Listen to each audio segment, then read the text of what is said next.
Vesani centre for excellence માં હું રાહુલભાઈ ઠુંબર ફરીથી આપનું હાર્દિક સ્વાગત કરું છું। આગળના લેક્ચરની અંદર આપણે ફોસ્ફરસ જે છે એ ફોસ્ફરસના કેટલાક ઓક્સો એસિડ આ ઉપરાંત કેટલાક ઓક્સાઇડ સંયોજનો વિશેની વાત કરેલી હતી। તો હવે બાકીના જે ઓક્સો એસિડ છે એમના બંધારણ વિશેની વાત કરવાના છીએ અને એમની અંદર સૌથી અગત્યના મુદ્દાઓ જે છે કે જેમના પર આધારિત એમસીક્યુ પૂછાતા હોય એ હતા આપણે કે એમાં સિગ્મા બંધ કેટલા હોય, પાઈ બંધ કેટલા હોય, એમનો ગુણોત્તર શું આવે, એમાં સમીકરણ શું આવે, એમનો આકાર શું આવે, એમની એસિડિકતા કેટલી હોય અથવા તો સોરી બેઝિકતા કેટલી હોય તેમના વિશેની માહિતી। તો એ માહિતીને આપણે આગળ જોવાની છે। તો લેક્ચરની શરૂઆત કરીએ તો આપણને અહીંયા આપેલું છે કે ઓર્થોફોસ્ફરસ એસિડ અથવા તો એને આપણે શું કહીએ છીએ ફોસ્ફોનિક એસિડ તરીકે ઓળખતા હોઈએ છીએ। તો ઓર્થોફોસ્ફરસ એસિડ જે છે એનું સૂત્ર શું? તો એનું સૂત્ર થશે H3PO3। તો આ H3PO3 જે છે એમાં બંધારણ કઈ રીતે જોવા મળે? તો H3PO3 જે છે એનું બંધારણ તમે અહીંયા જોઈ શકો છો કે આ બંધારણની અંદર તમને અહીંયા એક ફોસ્ફરસ આપેલો છે જેમાં બે OH બંધ આવેલા છે, એક હાઇડ્રોજન સાથે બંધ છે અને એક ઓક્સિજન સાથે ડબલ બોન્ડ આવેલો છે। તો અહીંયા બે POH બંધ આવેલા હશે, એક PH બંધ આવેલો હશે અને એક P double bond O oxygen આવો બંધ આપણને અહીંયા જોવા મળતો હોય છે। ત્યાર પછી એની બનાવટની વાત કરીએ તો P2O3 ફોસ્ફરસ ટ્રાઇઓક્સાઇડ એમની પાણી સાથે જ્યારે પ્રક્રિયા કરીએ તો એ પ્રક્રિયા દરમિયાન આપણને શું પ્રાપ્ત થતું હોય? તો H3PO3 અને આ H3PO3 જે છે એમાં આ જે હાઇડ્રોજન હશે કે જે OH સમૂહ સાથે જોડાયેલા છે તો એ જે હાઇડ્રોજન જે છે એ હાઇડ્રોજન એસિડિક હાઇડ્રોજન તરીકે ઓળખાતા હોય છે। શેના તરીકે ઓળખાતા હોય? એસિડિક। એટલે કે પ્રક્રિયા થાય ત્યારે દ્રાવણની અંદર જ્યારે આપણે આ H3PO3 ને ઉમેરીએ છીએ તો એ સમય દરમિયાન આ H+ છૂટા પડતા હોય છે। આ જે H+ જે છે એ ફોસ્ફરસ સાથે જોડાયેલો છે જેમાં બંનેની વિદ્યુત ઋણતા સમાન જોવા મળતી હોય છે। તો બંનેની વિદ્યુત ઋણતા સમાન જોવા મળતી હોવાના કારણે આ જે બંધ જે છે એ કેવો બનતો હોય? તો અધ્રુવીય પ્રકારનો બંધ બનતો હોય છે। અને આ જે અધ્રુવીય બંધ છે એની બંધ લંબાઈ કેટલી હશે? તો 139 પિકોમીટર। ફોસ્ફરસ સાથે જે ડબલ બોન્ડ ઓક્સિજન આવેલો છે એની બંધ લંબાઈ કેટલી? તો એની બંધ લંબાઈ 150 પિકોમીટર। ફોસ્ફરસ ઓક્સિજન વચ્ચે જેમાં ઓક્સિજન સાથે હાઇડ્રોજન જોડાયેલો છે કે જે હાઇડ્રોજન એસિડિક છે તો એ એસિડિક હાઇડ્રોજન ધરાવતો હોય તેવો ઓક્સિજન સાથે ફોસ્ફરસ જે બંધ બનાવતો હોય એની બંધ લંબાઈ કેટલી આપેલી છે? તો 155 પિકોમીટર જેટલી આપેલી છે। હવે જ્યારે એક H+ દૂર થાય ત્યારે એનું મૂલ્ય કેટલું મળે? તો 1.0 * 10⁻² જેટલું મળશે।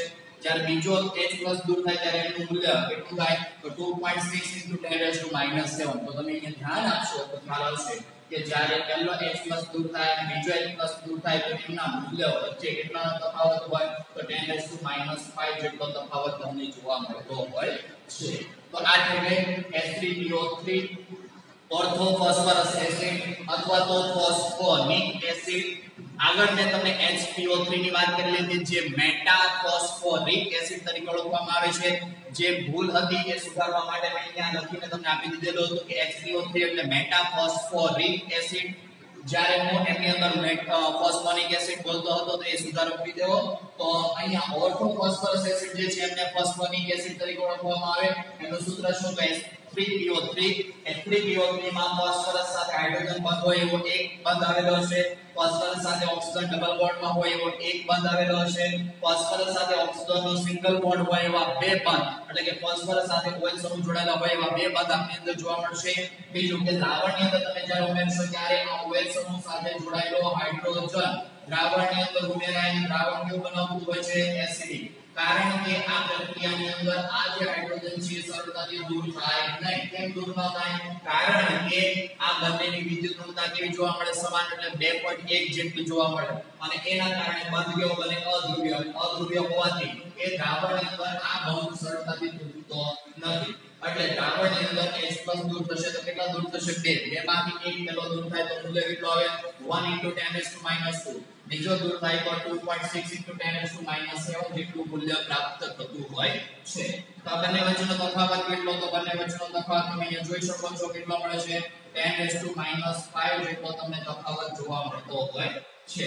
બીજું હવે આની અંદર ખાસ અગત્યની માહિતી કે આ જે H+ દૂર થાય કેટલા H+ દૂર કરે તો 2 તો આ H3PO3 જે છે એમની બેઝિકતા કેટલી પ્રાપ્ત થાય તો એમની બેઝિકતા આપણને કેટલી પ્રાપ્ત થશે તો 2 જેટલી આપણને પ્રાપ્ત થશે જેટલા H+ ગુમાવે એટલે એમની બેઝિકતા તો 2 H+ ગુમાવે તો એમની બેઝિકતા કેટલી તો 2 જેટલી પ્રાપ્ત થતી હોય છે ત્યાર પછી આ ફોસ્ફરસ જે છે એમાં સિગ્મા બંધ કેટલા તો 1 2 3 4 તો કેટલા બનશે તો 4 બંધ તો બોન્ડિંગ પેર કેટલી તો બોન્ડિંગ પેર 4 લોન પેર કેટલી તો 0 ટોટલ સરવાળો કેટલો તો 4 હોય તો સમીકરણ કયું જોવા મળે sp3 sp3 હોય તો આકાર કેવો જોવા મળે તો આકાર તમને જોવા મળશે સમચતુષ્ફલકીય આકાર જોવા મળતો હોય છે તો આ લઈએ આપણે S3PO3 વિશેની માહિતી ચલો ત્યાર પછી આપણે આગળ જઈશું તો એમાં આપણને આપેલું છે પાયરોફોસ્ફરસ એસિડ કયું આપ્યું છે પાયરોફોસ્ફરસ એસિડ ચલો તો પાયરોફોસ્ફરસ એસિડ જે છે કે પાયરોફોસ્ફરસ એસિડ ની અંદર સૂત્ર શું થશે તો H4P2O5 શું સૂત્ર થશે H4P2O5 પ્રકારનું આપણને સૂત્ર પ્રાપ્ત થતું હોય ચલો તો એની અંદર બે POH બંધ જોવા મળે ચાલો તો POH બંધ એક અહીંયા થઈ ગયો એક POH બંધ અહીંયા થઈ ગયો ચાલો ત્યાર પછી વાત કરીએ એની અંદર બે pH બંધ જોવા મળે તો બે pH બંધ એમાંથી એક pH બંધ અહીંયા આપણને આપી દીધેલો છે એક અહીંયા આપી દીધેલો છે આ ફોસ્ફરસ અને હાઇડ્રોજન વચ્ચેનો સિંગલ બોન્ડ અહીંયા આપી દીધેલો છે ત્યાર પછી વાત કરીએ તો ફોસ્ફરસનો ઓક્સિજન સાથેનો બંધ ડબલ બોન્ડ ઓક્સિજન આવેલા હોય એવા ડબલ બોન્ડ આપણી અંદર કેટલા જોવા મળે છે તો બે આવી રીતના ડબલ બોન્ડ જોવા મળતા છે ત્યાર પછી ફોસ્ફરસ સાથે ફક્ત ઓક્સિજન જોડાતો હોય એવો આ એક બંધ હશે એવી રીતે આ એક બંધ તો આટલા બંધ આપણી અંદર જોવા મળતા હોય છે હવે PCl3 ની પ્રક્રિયા H3PO3 સાથે પાણીની હાજરીમાં કરવામાં આવે તો આ પ્રક્રિયા દરમિયાન આપણને શું મળે તો H4P2O5 હાઇડ્રોક્લોરિક એસિડ નો અણુ આ પ્રક્રિયા દરમિયાન દૂર થતો હોય છે કે PCl3 ની પ્રક્રિયા PCl3 એટલે ફોસ્ફરસ ટ્રાઇક્લોરાઇડ એની પ્રક્રિયા H3PO3 એટલે કે ફોસ્ફરસ એસિડ એટલે કે ફોસ્ફેનિક એસિડ સાથે પાણીની હાજરીમાં પ્રક્રિયા કરવામાં આવે તો આપણને શું મળે તો પાયરોફોસ્ફરસ એસિડ આપણને પ્રાપ્ત થશે પ્લસ હાઇડ્રોક્લોરિક એસિડ પ્રાપ્ત થશે ચલો તો હવે આ જે બંધારણ બનાવવાનું છે તે કઈ રીતે બનાવવાનું ખાસ ધ્યાન રાખજો ચલો phosphorus double bond oxygen single bond OH single bond H single bond OH ચલો તો આ જે સંયોજન મળ્યું એનું નામ શું તો હાઇડ્રોજન કેટલા તો હાઇડ્રોજન 3 ફોસ્ફરસ 1 ઓક્સિજન કેટલા તો 1 2 ને 3 તો આ શું થઈ ગયું તો ફોસ્ફરસ એસિડ થઈ ગયું આ ફોસ્ફરસ એસિડ જે છે એ ફોસ્ફરસ એસિડ નો ફરીથી એક બીજો અણુ લઈને ચલો તો OH single bond phosphorus double bond oxygen single bond OH single bond H તો S3PO3 ના મેં કેટલા અણુ લીધા તો આ પ્રક્રિયાની અંદર S3PO3 ના હું બે અણુનો ઉપયોગ કરીશ ચલો બે અણુનો ઉપયોગ કરીએ તો એ સમય દરમિયાન અહીંયાથી શું દૂર થશે તો H+ ઓક્સિજન કેવો બનશે માઈનસ અહીંયાથી OH માઈનસ બને તો ફોસ્ફરસ કેવો બને પ્લસ ચલો તો આ પ્રક્રિયા દરમિયાન અહીંયાથી તમે જોઈ શકો છો તો અહીંયાથી આ શું દૂર થઈ જશે તો H2O તો આ બંને વચ્ચે પ્રક્રિયા થાય તો આ પ્રક્રિયા દરમિયાન શું દૂર થઈ ગયું તો H2O દૂર થઈ ગયો તો અહીંયા ઓક્સિજન માઈનસ અને ફોસ્ફરસ પ્લસ બંને એકબીજા સાથે જોડાય અને આપણને કયું સંયોજન બનાવે તો હાઇડ્રોજન કેટલા છે 1 2 3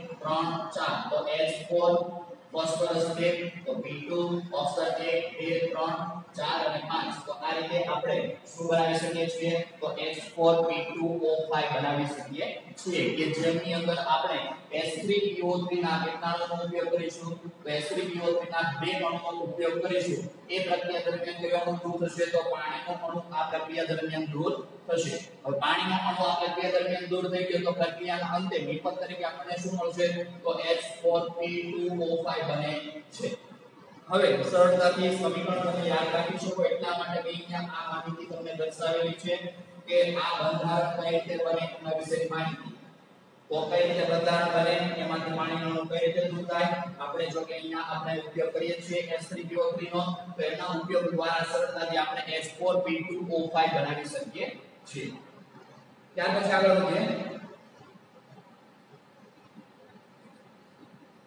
આપણને બંધારણ આપેલું છે બીજું H4P2O6 જેનું આપણે નામ કહીએ છીએ શું તો હાઇપોફોસ્ફોરિક એસિડ તો હાઇપોફોસ્ફોરિક એસિડ નું બંધારણ તો અહીં આપણને આપી દીધેલું છે H4P2O6 જેમાં ફોસ્ફરસ સાથે OH જોડાયેલો હોય ફોસ્ફરસ સાથે OH જોડાયેલા હોય તો એક OH જોડાયેલા હોય એવા બંધારણ તો અહીંયા તમે જોઈ શકો છો ફોસ્ફરસ સાથે OH હોય એવો આ એક બંધ આ બીજો બંધ આ ત્રીજો બંધ અહીંયા આપણને દર્શાવેલો છે ચલો આ ત્રણ બંધ આ ચોથો બંધ અહીંયા દર્શાવેલો છે એમાં કેટલા બંધ આવેલા હશે ચાર બંધ આવેલા હશે ત્યાર પછી વાત કરીએ તો ફોસ્ફરસ સિંગલ બોન્ડ ફોસ્ફરસ આવેલો હોય એવો કેટલો બંધ જોવા મળે એક ત્યાર પછી વાત કરીએ તો ફોસ્ફરસ સાથે ડબલ બોન્ડ ઓક્સિજન માં આવેલા હોય એવા કેટલા બંધ જોવા મળશે તો બે બંધ આપણને અહીંયા જોવા મળશે ચલો હવે આગળ વાત કરીએ તો એની બનાવટ તો અહીંયા વાત કરી દીધી ફોસ્ફરસ OH સાથે જોડાયેલા ચાર બંધ ફોસ્ફરસ ડબલ બોન્ડ ઓક્સિજન હોય એવા બે બંધ અને ફોસ્ફરસ સિંગલ બોન્ડ ફોસ્ફરસ હોય એવો એક બંધ આપણને અહીંયા જોવા મળે છે હવે લાલ ફોસ્ફરસ જે છે એની આલ્કલી એટલે NaOH સાથે પ્રક્રિયા કરીએ તો Na2H2P2O6 આપણને પ્રાપ્ત થશે હવે આ Na2H2P2O6 જે છે એની હું HCl સાથે ધારો કે પ્રક્રિયા કરી દો બે અણુ HCl માં લઈ લો તો આ બંને વચ્ચે પ્રક્રિયા થાય કોની વચ્ચે તો Na2H2P2O6 અને HCl વચ્ચે પ્રક્રિયા થાય તો આ પ્રક્રિયા દરમિયાન શું મળે તો સોડિયમ દૂર થશે અને એ સોડિયમ નું સ્થાન કોણ લે હાઇડ્રોજન તો H2 તો હતો જ બીજા બે હાઇડ્રોજન ઉમેરાય તો એની જગ્યા આ H2 ની જગ્યા આપણને શું મળશે H4P2O6 આ પ્રકારનું આપણને પ્રાપ્ત થશે પ્લસ પ્રક્રિયાની અંદર શું દૂર થશે તો NaCl કેટલા મોલ દૂર થાય તો 2 મોલ NaCl દૂર થતા હોય છે તો આ રીતે આપણે લાલ ફોસ્ફરસ ની આલ્કલી એટલે કે બે સાથે પ્રક્રિયા કરવામાં આવે અને આ પ્રક્રિયાની અંદર હાઇડ્રોજન પેરોક્સાઇડ નો ઉપયોગ કરવામાં આવે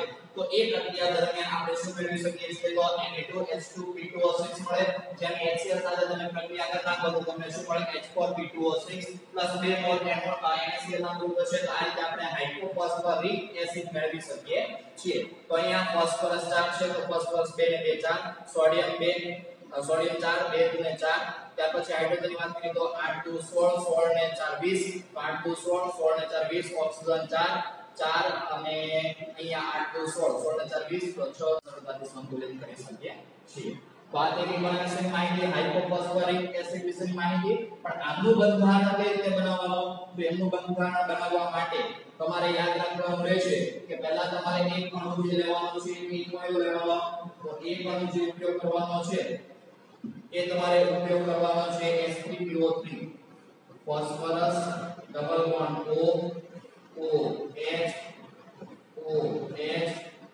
અને અહીંયા હાઇડ્રોજન તો આ કયો અણુ થઈ ગયો તો H3PO3 નો અણુ થઈ ગયો ચાલો બીજો અણુ આપણે વાપરીશું પ્લસ આ પ્રક્રિયાની અંદર OH phosphorus double bond oxygen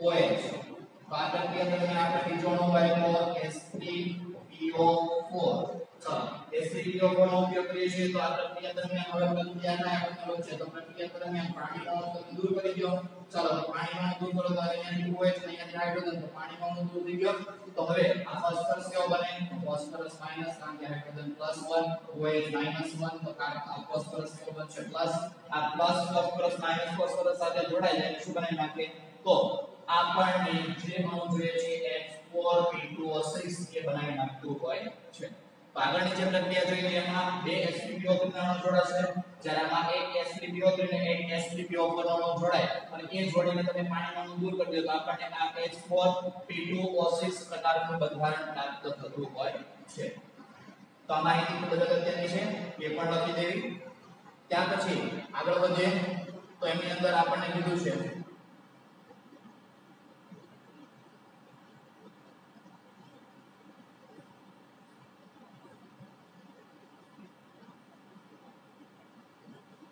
ત્યાર પછી આગળ વધીએ તો આપણે એની અંદર કીધું છે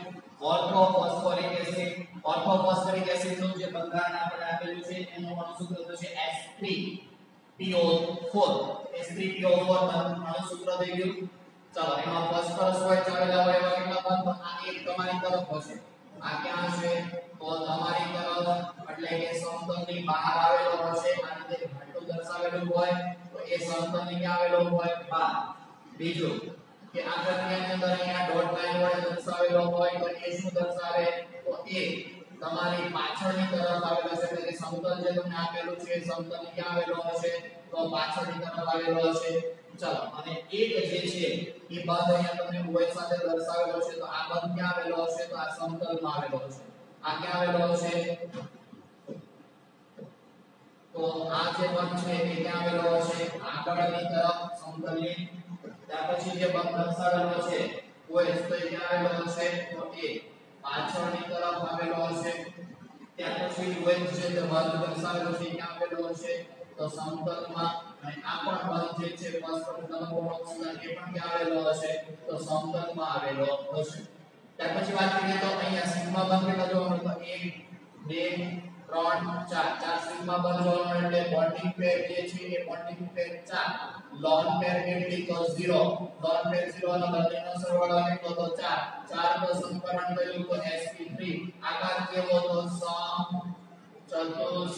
સમચતુષ્ફલકીય આકાર તમને જોવા મળે ચાલો ત્યાર પછી સિગ્મા બંધની સંખ્યા કેટલી તો 4 પાઈ બોન્ડની સંખ્યા કેટલી તો 1 એ અહીંયા જોવા મળશે તો આ બંનેનો ગુણોત્તર જો પૂછવામાં આવે તો ગુણોત્તર સિગ્મા અપન પાઈ કેટલો મળશે 4 અથવા તો પાઈ બાય સિગ્મા નો પૂછે તો કેટલો આવે 1/4 તો આ બાબત ખાસ અગત્યની છે આપણા માટે એ યાદ રાખવાની છે ત્યાર પછી આપણે આ જે PPO4 જે છે એ બનાવવું હોય તો એ બનાવવા માટે આપણે કોનો ઉપયોગ કરીએ છીએ તો P4O10 નો પાણી સાથે પ્રક્રિયા કરો તો એ પ્રક્રિયા દરમિયાન આપણે શું બનાવી શકીએ છીએ તો એ પ્રક્રિયા દરમિયાન આપણે H3PO4 બનાવી શકીએ છીએ તો આ રીતે આપણે H3PO4 ની બનાવટ કરી શકીએ છીએ હવે બીજો એક સૌથી અગત્યની માહિતી જે આપણે આગળ દર્શાવેલી હતી કે આ પ્રક્રિયાની અંદર ફોસ્ફરસ સાથે જો સીધો હાઇડ્રોજન જોડેલો હોય તો એ સરળતાથી દૂર ન કારણ કે ફોસ્ફરસ અને હાઇડ્રોજનની બંનેની વિદ્યુત ઋણતા 2.1 જેટલી નજીકની થઈ જાય અને નજીકની થઈ જવાના હોવાના કારણે ફોસ્ફરસ સિંગલ બોન્ડ હાઇડ્રોજન જે છે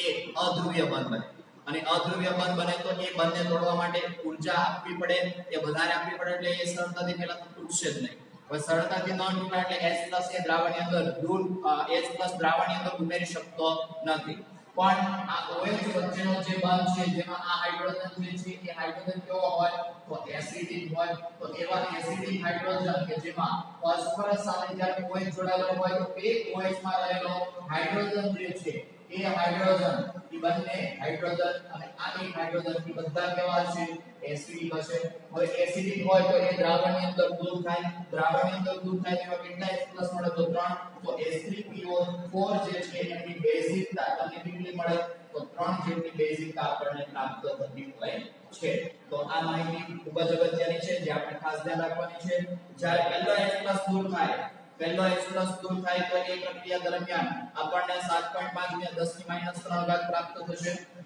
બીજો H+ દૂર થાય ત્યારે એનું મૂલ્ય કેટલું મળશે તો 6.2 ને 10⁻8 ઘાત ત્રીજો H+ દૂર થાય ત્યારે એનું મૂલ્ય કેટલું મળે તો 4.8 ને 10⁻13 ઘાત પણ આ બંને વચ્ચેનો તફાવત તમે જોશો તો કેટલો મળે 10⁻5 ઘાત જેટલો તફાવત અહીંયા તમને જોવા મળશે એવી રીતે આ બંને વચ્ચેનો તફાવત તમને કેટલો જોવા મળે તો આમાં પણ 10⁻5 ઘાત જેટલો તફાવત તમને જોવા મળતો હોય છે તો આ રીતે H3PO4 એટલે કે ફોસ્ફોરિક એસિડ વિશેની માહિતી કે જેમાં ફોસ્ફરસ સાથે OH જોડાયેલો હોય એમાં 3 બંધ છે ફોસ્ફરસ સાથે ડબલ બોન્ડ જોડાયેલો હોય એક બંધ આપેલો છે સિગ્મા બંધની સંખ્યા 4 પાઈ બંધની સંખ્યા 1 સમીકરણ sp3 આકાર સમચતુષ્ફલકીય અને અહીંયા બેઝિકતા જે છે બેઝિકતા તમને કેટલી મળે છે તો 3 કારણ કે એ 3 H+ સરળતાથી દ્રાવણની અંદર દૂર કરી શકતું હોય છે ત્યાર પછી આપણે વાત કરીએ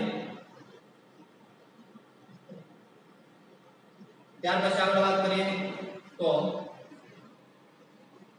એમની અંદર તમને આપેલું છે કે છે પાયરોફોસ્ફોરિક એસિડ હવે પાયરોફોસ્ફોરિક એસિડ નું સૂત્ર શું તો H4P2O7 જેમાં OH બંધ જોડાયેલા હોય ફોસ્ફરસ સાથે OH જોડાયેલો હોય 1 2 3 અને 4 બંધ અહીંયા તમને જોવા મળે છે ત્યાર પછી ફોસ્ફરસ ડબલ બોન્ડ ઓક્સિજન હોય એવા બે બંધ અહીંયા તમને જોવા મળે છે તો અહીંયા આ બે બંધ અહીંયા તમને દર્શાવી દીધેલા છે કે જેમાં ફોસ્ફરસ ડબલ બોન્ડ ઓક્સિજન આવેલા હોય એવા બે બંધ આપેલા છે ફોસ્ફરસ ઓક્સિજન ફોસ્ફરસ હોય એવો બંધ તો અહીંયા તમે જોઈ શકો છો ફોસ્ફરસ ઓક્સિજન ફોસ્ફરસ જોડાયેલો હોય એવો અહીંયા બંધ તમને જોવા મળે છે ચાલો હવે અહીંયા બનાવવું હોય તો શું કરવાનું તો ફોસ્ફોરિક એસિડ જે છે એ ફોસ્ફોરિક એસિડ ને તમે ગરમ કરો તો એ ગરમ કરવાથી તમને શું મળે તો H4P2O7 ચાલો કઈ રીતે મળે તો વાત કરીએ તો ફોસ્ફોરિક એસિડ નું સૂત્ર ફોસ્ફરસ ડબલ બોન્ડ ઓક્સિજન એક OH અહીંયા જોડાયેલો છે એક OH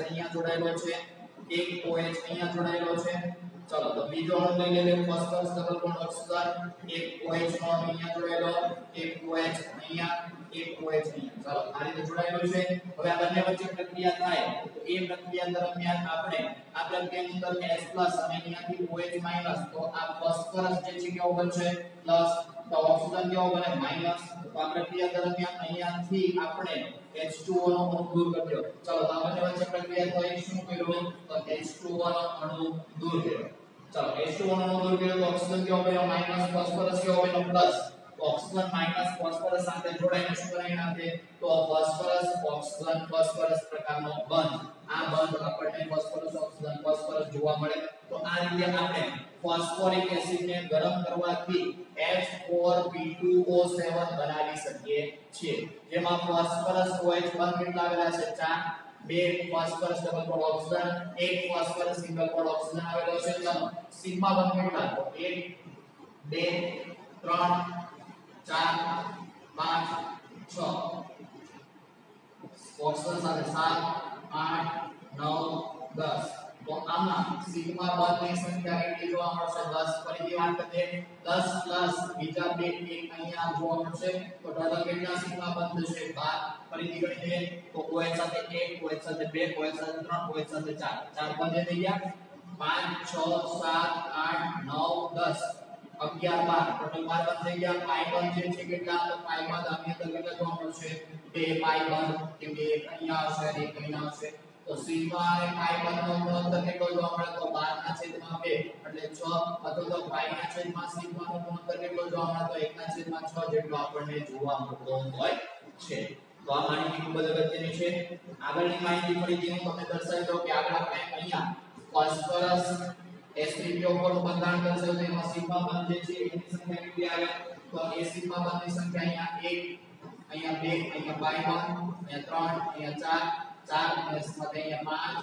5 6 7 તો આ રીતે સિગ્મા બંધ કેટલા મળશે તો 3 તો અહીંયા OH ની અંદર જોવા મળશે બીજા 3 એમના ફોસ્ફરસ સાથેના બંધ 6 અને 7 ટોટલ સિગ્મા બંધની સંખ્યા આની અંદર તો કેટલી જોવા મળશે 7 જેટલી જોવા મળશે પાઈ બંધની સંખ્યા 1 તો સિગ્મા અને પાઈ નો ગુણોત્તર 7 જેટલો જોવા મળશે તો પાઈ/7 સિગ્મા નો ગુણોત્તર કેટલો જોવા મળશે 1/7 જેટલો આપણને જોવા મળતો હોય છે તો આ સુધારો કરવાનો છે કારણ કે આગળના જે માહિતી મેં આપી એની અંદર મેં 4 બંધ દર્શાવ્યા છે તો એ સુધારો ફરીથી કરી દેવો તો એમાં બધું ખાસ ધ્યાન રાખવું ચાલો ત્યાર પછી આપણને આપ્યું છે મેટાફોસ્ફોરિક એસિડ તો મેટાફોસ્ફોરિક એસિડ નું સૂત્ર શું છે તો એમાં HPO3 જે અણુ છે એમના અસંખ્ય અણુ આવેલા છે તો એ અસંખ્ય અણુની અંદર એક આ જે બંધ દર્શાવેલો છે કે કયો બંધ હશે સિગ્મા આપણ સિગ્મા તો એક પાઈ તો સિગ્મા બંધ જે છે આની અંદર કેટલા જોવા મળે તો 4 પણ અહીંયા જો આગળના અણુ સાથે જોડાયેલો છે તો એ પ્રમાણે તમને સિગ્મા બંધ જોવા મળે ચાલો તો આજનો HPO3 ના અસંખ્ય અણુ એકબીજા સાથે જોડાયેલા છે જેમાં 3 ફોસ્ફરસ સિંગલ બોન્ડ OH આવેલા છે એટલે કે ધારો કે જો હું અહીંયા હાઇડ્રોજન જોડી દઉં તો અહીંયા આ એક સિગ્મા બંધ આ બીજો આ ત્રીજો એટલે કે 3 સિગ્મા બંધ સાથે આ ચોથો સિગ્મા બંધ આ પાંચમો સિગ્મા બંધ આપણને જોવા મળે તો આ રીતે 6 1 2 3 4 5 6 સિગ્મા બંધ જોવા મળશે 3 POH બંધ આવેલા હશે કેટલા તો 3 POH બંધ આવેલા હોય 3 ફોસ્ફરસ ડબલ બોન્ડ ઓક્સિજન આવેલા હોય 3 phosphorus oxygen single bond phosphorus આવેલા હશે તો આ જે માહિતી છે આગળ બંધારણ જોઈશું તો એના પરથી ખ્યાલ આવશે આ જે બંધારણ આપેલું છે એના પરથી તમે આ માહિતી સરળતાથી ખબર નહીં પડે અને આમાં પણ ભૂલ હોવાની શક્યતા છે કારણ કે 3 POH બંધ ન આવી શકે આગળ આપણે બંધારણ જોઈએ તેની અંદર વાત કરીશું અત્યારે મેં વધારે ચર્ચા નથી કરવી ચાલો બનાવટની વાત કરીએ તો ફોસ્ફરસ એસિડ એટલે H3PO3 Br2 સાથે બંધ નળીમાં ગરમ કરો તો બ્રોમિન સાથે ગરમ કરો તો HPO3 HBr પ્રાપ્ત થશે કોની પ્રક્રિયા કરી તો ફોસ્ફરસ એસિડ ની બ્રોમિન સાથે બંધ નળીમાં પ્રક્રિયા કરી તો HPO3 મેટાફોસ્ફોરિક એસિડ મેટાફોસ્ફોરિક એસિડ મળશે પ્લસ હાઇડ્રોજન બ્રોમાઇડ આપણને પ્રાપ્ત થતો હોય છે, જેનું બંધારણ અહીં આપણે દર્શાવી દીધું. એવા અસંખ્ય અણુઓ એકબીજા સાથે જોડાય જુદા જુદા પ્રકારના સંયોજનો બનાવતા હોય છે. તો એની વાત કરીએ તો એની અંદર કીધું છે અહીંયા પહેલા તો સાયક્લોમેટાફોસ્ફોરિક એસિડ આપણે લીધેલું છે. ચાલો સાયક્લોમેટાફોસ્ફોરિક એસિડ આપણે લીધેલું છે તો એ કઈ રીતે બને? તો અહીંયા તમે જોઈ શકો છો કે અહીંયા ફોસ્ફરસ સાથે અહીંયા શું જોડાયેલું હોય. તો હું તમને એક બંધારણ આપું. ચાલો ફોસ્ફરસ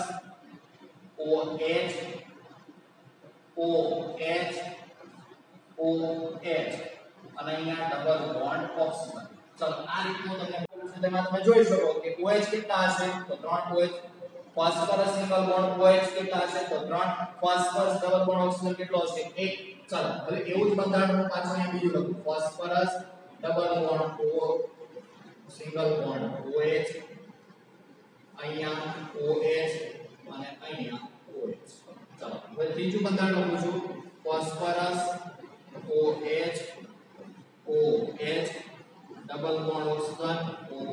ચલો આ રીતે બંધારણ દર્શાવી દીધું. હવે જે અગત્યની માહિતી છે તો અહીંયાથી હું પાણીનું અણુ દૂર કરું, એવી રીતે હું અહીંયાથી પણ પાણીનું અણુ દૂર કરું, એવી રીતે અહીંયાથી પણ પાણીનું અણુ દૂર કરું. ચલો તો પાણીના અણુ કેટલા દૂર થઈ ગયા? તો આ પ્રક્રિયા દરમિયાન -3H2O દૂર થઈ ગયું. હવે -3H2O દૂર થઈ ગયું તો પ્રક્રિયા દરમિયાન આ ફોસ્ફરસ ઓક્સિજન કેવો બન્યો હશે માઈનસ, તો ફોસ્ફરસ કેવો બન્યો હોય પ્લસ, આ ઓક્સિજન કેવો બને માઈનસ, ફોસ્ફરસ પ્લસ. હવે આ પ્રક્રિયા દરમિયાન ઓક્સિજન માઈનસ બન્યો છે તો માઈનસ ઓક્સિજન આ પ્લસ સાથે જોડાશે, આ માઈનસ ઓક્સિજન આ પ્લસ ફોસ્ફરસ સાથે જોડાશે, આ માઈનસ ઓક્સિજન જે છે એ પ્લસ ફોસ્ફરસ સાથે જોડાય તો એ રીતે આ પ્રકારનું આપણને બંધારણ પ્રાપ્ત થશે. તો આગળ આપણે માહિતી આપી અનુસાર કે ફોસ્ફરસ સિંગલ બોન્ડ OH કેટલા આવેલા હશે તો 3. તો આ માહિતી તમારે ખાસ ધ્યાનમાં રાખવાની છે. આ માહિતીને આગળ જોઈએ તો આગળ આપણે માહિતી દર્શાવી કે ફોસ્ફરસ સિંગલ બોન્ડ OH કેટલા આવેલા હશે તો 3. ત્યાર પછી ફોસ્ફરસ ડબલ બોન્ડ ઓક્સિજન એ પણ 3, phosphorus single bond oxygen phosphorus એ પણ 3. તો એ કઈ રીતે આવશે એ માહિતી આગળ આપણે જોતા જઈશું તો વધારે ખ્યાલ આવશે. જેમાં અહીંયા આપણે એક માહિતી દર્શાવી દીધી કે ફોસ્ફરસ સાથે 3 OH સમૂહ કઈ રીતે જોડાયેલા હોય એના વિશેની માહિતી. આગળ વાત કરીએ તો એની અંદર કીધું ફોસ્ફરસ અને ઓક્સો એસિડ સંયોજન બનાવે છે. ઓક્સો એસિડ સંયોજનના સંગઠનમાં H2O અણુ અથવા તો ઓક્સિજન પરમાણુ ઉમેરાય અથવા તો ગુમાવવું હોય છે અને એ એકબીજા સાથે શું થાય આંતર સંબંધિત. તો હમણાં મેં તમને આગળ માહિતી આપી કે 2H3PO3 ના અણુ જોડાયા ત્યારે પણ પાણીનો અણુ દૂર થયો.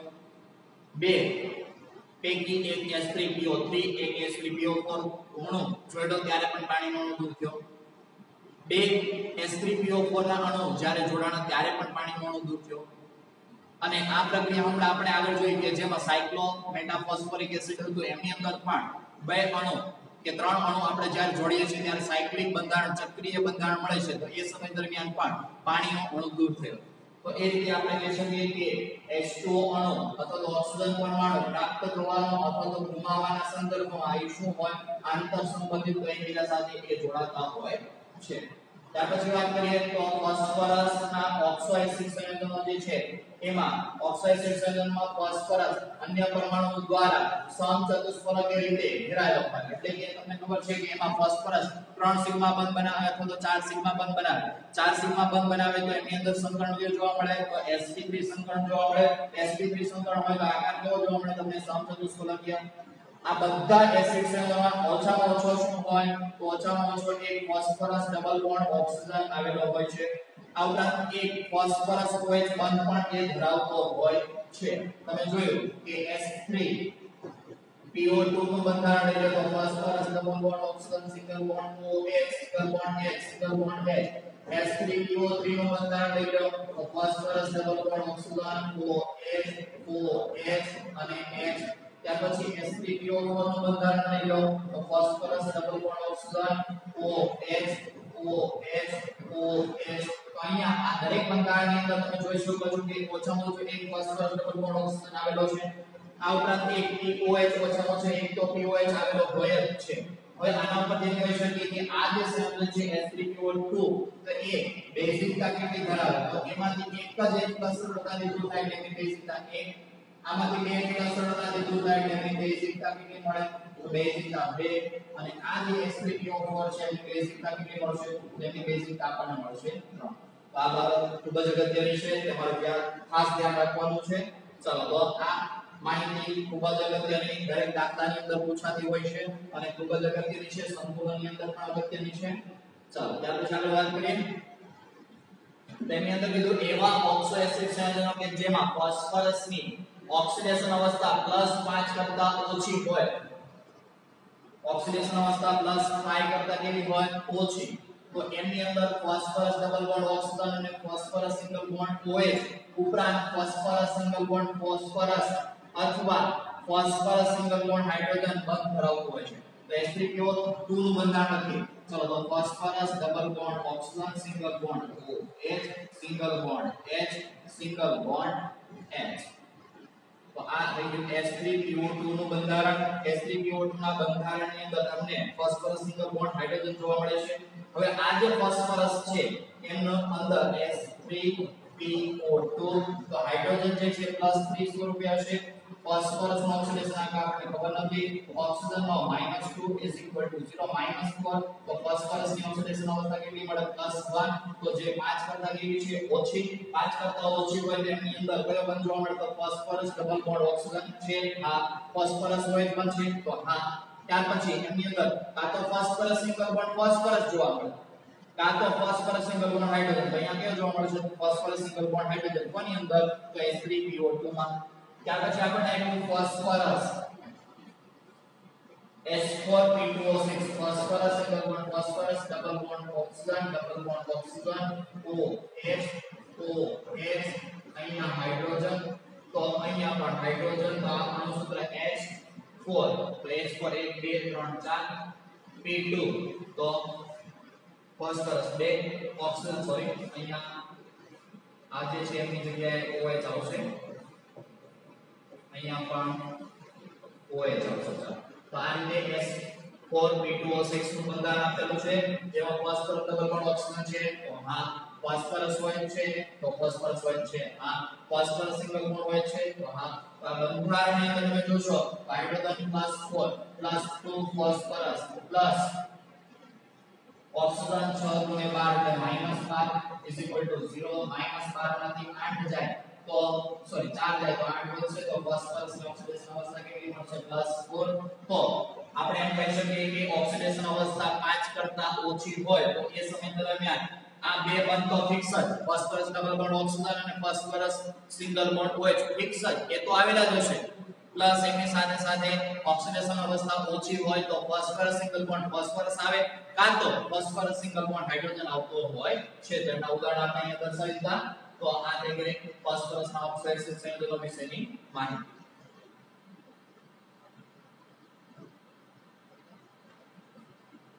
ત્યાર પછી આપણને આપ્યું છે કે ફોસ્ફરસની +3 ઓક્સિડેશન અવસ્થા વાળા આ એસિડ સંયોજનો ઊંચી અને નીચી ઓક્સિડેશન અવસ્થામાં વિસમીકરણ પામવાની વૃત્તિ ધરાવે. તો વિસમીકરણ કઈ રીતે પામે? ચાલો ઉદાહરણ લઈ લઈએ. H3PO3 તો H3PO3 જે છે એમાં હાઇડ્રોજન +3 હશે પ્લસ ફોસ્ફરસ પ્લસ ઓક્સિજન -6 = 0. તો ફોસ્ફરસ ની ઓક્સિડેશન અવસ્થા કેટલી મળી? +3. કોની અંદર? તો H3PO3 માં ફોસ્ફરસ ની ઓક્સિડેશન અવસ્થા કેટલી મળી? +3. ચલો +3 મળી પ્લસ હવે વાત કરીએ એમાંથી બન્યું શું? તો H3PO4. H3PO4 માં ઓક્સિડેશન અવસ્થા કેટલી હોય? +5. બીજું બને PH3. PH3 બને તો એની ઓક્સિડેશન અવસ્થા કેટલી આવે? -3. કોની? તો આની અંદર આપણે ફોસ્ફરસ ની ઓક્સિડેશન અવસ્થાની વાત કરી. એમાં કેટલી આવશે? +5. આમાં કેટલી આવશે? -3.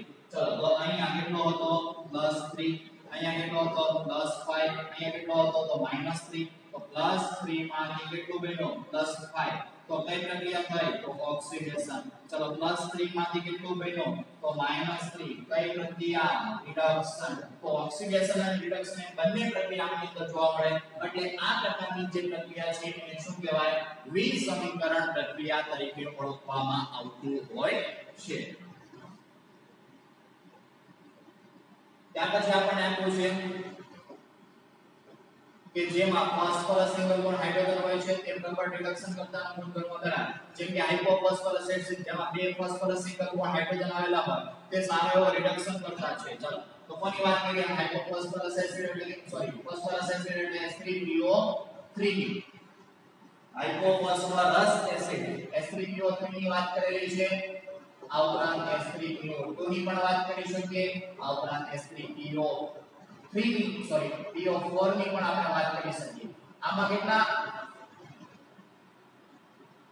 ફોસ્ફરસ સિંગલ બોન્ડ હાઇડ્રોજન હોય તો 0 આમાં કેટલા હોય ફોસ્ફરસ સિંગલ બોન્ડ હાઇડ્રોજન 1 આમાં ફોસ્ફરસ સિંગલ બોન્ડ હાઇડ્રોજન કેટલા હોય 2 તો H3PO2 કે જે હાઇપોફોસ્ફરસ એસિડ તરીકે આપણે ઓળખીએ છીએ આ જે છે એ ઓર્થોફોસ્ફરસ એસિડ છે આ ફોસ્ફોરિક એસિડ છે હાઇપોફોસ્ફરસ એસિડ આ લીધો ઓર્થોફોસ્ફરસ એસિડ આ ફોસ્ફોરિક એસિડ જેમાં આ ની અંદર ફોસ્ફરસ સિંગલ બોન્ડ હાઇડ્રોજન કેટલા આવેલા 2 અને 2 p સિંગલ બોન્ડ હાઇડ્રોજન આવેલા હોવાના કારણે સારો એવો શું છે તો રિડક્શન કરતા સારો એવો રિડક્શન કરતા છે તો AgNO3 જે છે AgNO3 માંથી મારે ફક્ત ધાતુ મેળવવી હોય તો ધાતુ મેળવવા માટે કોનો ઉપયોગ કરી શકું H3PO2 નો ઉપયોગ કરી શકીએ છીએ H3PO2 ની અંદર ઓક્સિડેશનાંક કેટલો તો એનો ઓક્સિડેશનાંક +1 જોવા મળે ચલો AgNO3 માં અંદર Ag નો ઓક્સિડેશનાંક કેટલો તો +1 +1 માંથી કેટલો થઈ ગયો તો 0 કારણ કે AgNO3 જ્યારે H2O H3PO2 સાથે પ્રક્રિયા કરે તો આ પ્રક્રિયાની અંદર AgNO3 જે છે સિલ્વર નાઇટ્રેટ એમાંથી સિલ્વર ધાતુ છૂટી પડતી હોય છે તેનો ઓક્સિડેશનાંક +1 માંથી 0 થવાની ઘટના એટલે કે કઈ પ્રક્રિયા રિડક્શન અહીંયા ફોસ્ફરસ ઓક્સિડેશનાંક +1 માંથી કેટલો થાય તો H3PO4 માં રૂપાંતરણ થાય એટલે ઓક્સિડેશનાંક